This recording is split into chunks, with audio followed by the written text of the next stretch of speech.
Hi, this is Yulia Latynina and we're talking about the war in Ukraine. And today I want to tell you how the Ukrainian military that were completely outgunned by Russian army at a rate of like 1 to 40 were able to fight back, and it's incredible. The entire Russian military industry assumes that military equipment is something terribly expensive and classified. It is developed in closed design bureaus. It's produced behind barbed wire, and for trying to reveal the details you can get 20 years.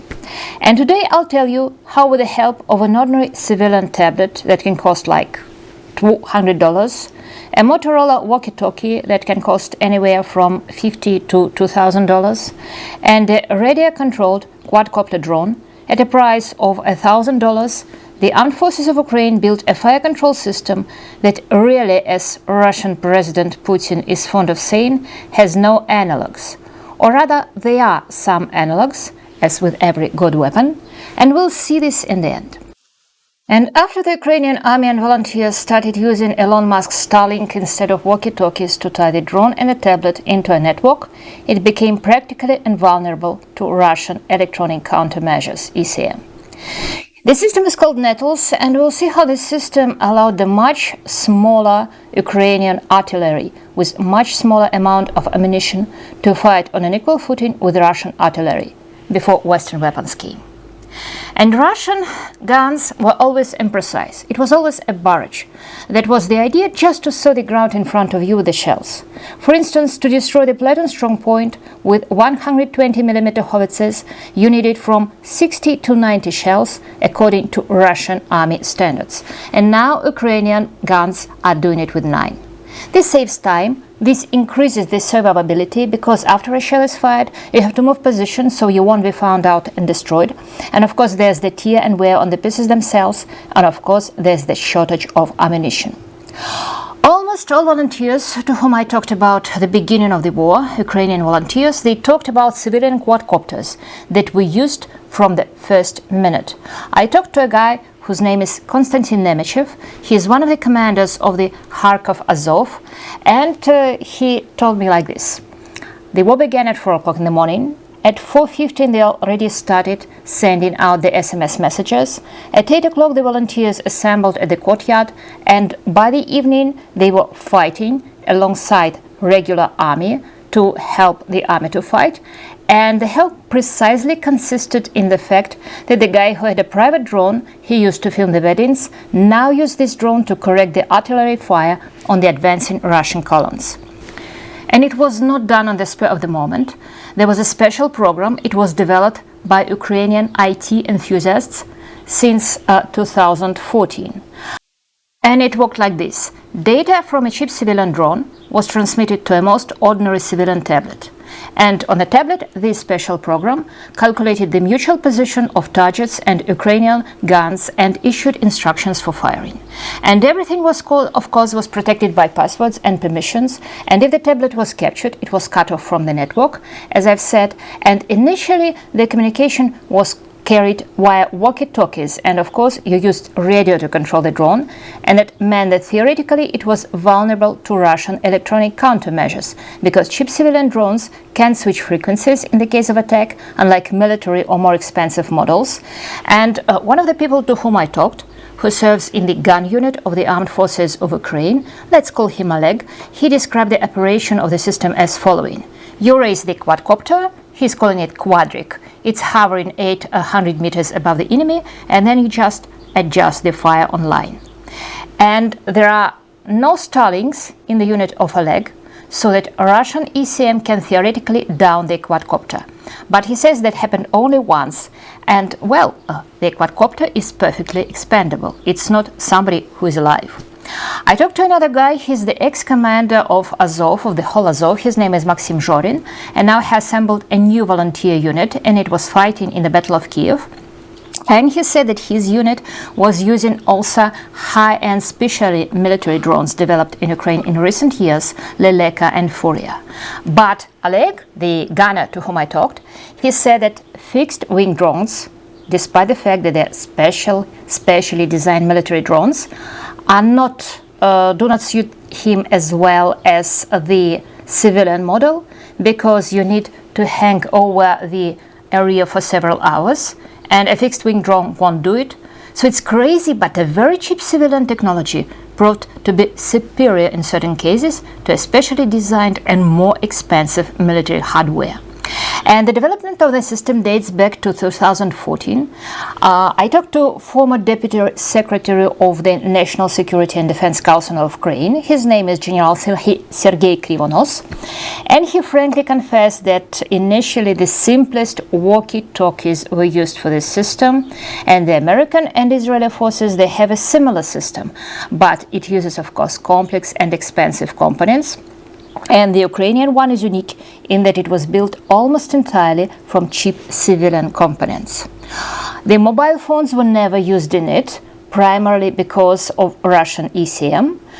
I just have to remind you that mobile phone communications on the front, on the battlefield, are easy to jam, and more importantly, there's a Russian ECM complex called Layer.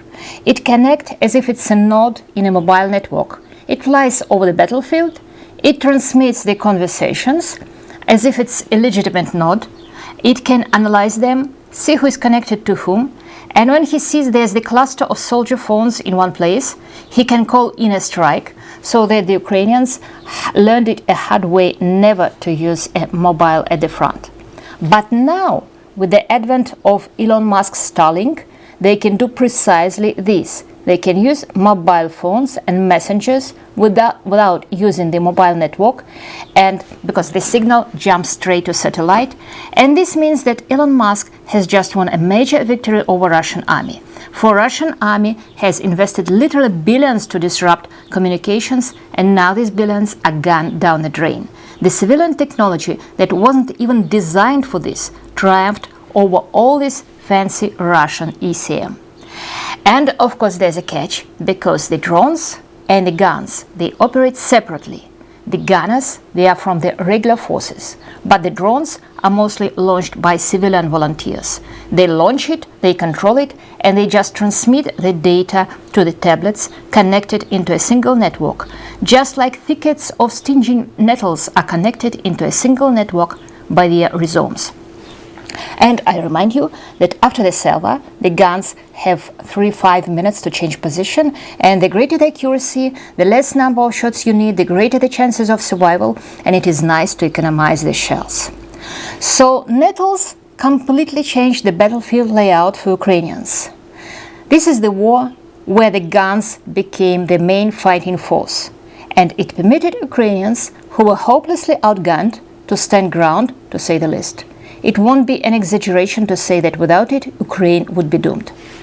So the question arises, why won't Russia repeat this system, which literally multiplies the power of guns tenfold, especially since the Russian army is also quite saturated with drones? And the gunner to whom I talked, he confessed frankly that Russian drones were literally hovering over them. And the first answer is precisely because this system is cheap.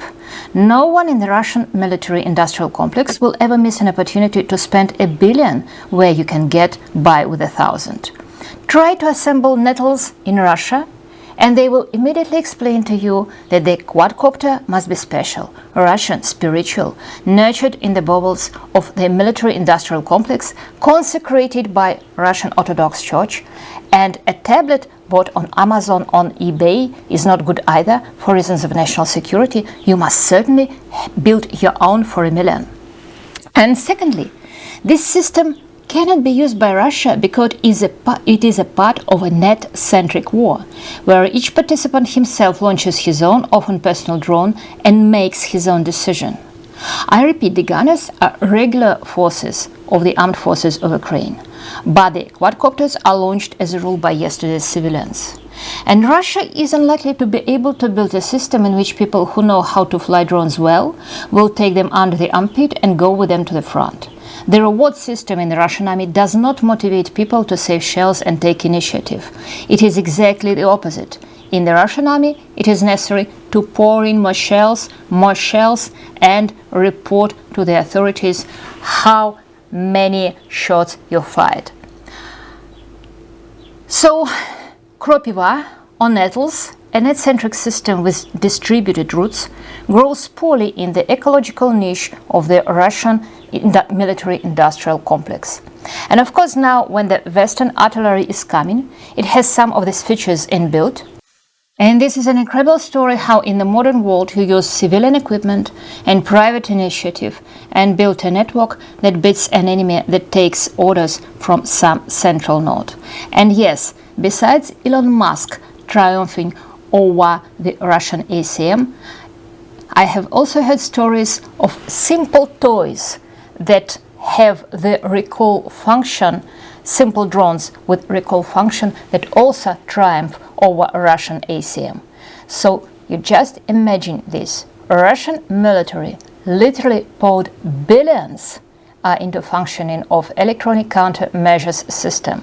And now not only a Starlink, but also a drone that's sold in a shop and that has a function that can permit him to come back to the place where it is launched if it lost orientation or if it lost connection with the guy who controls him.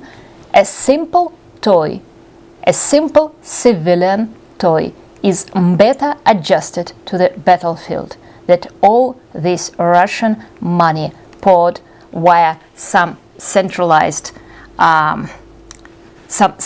system of decisions.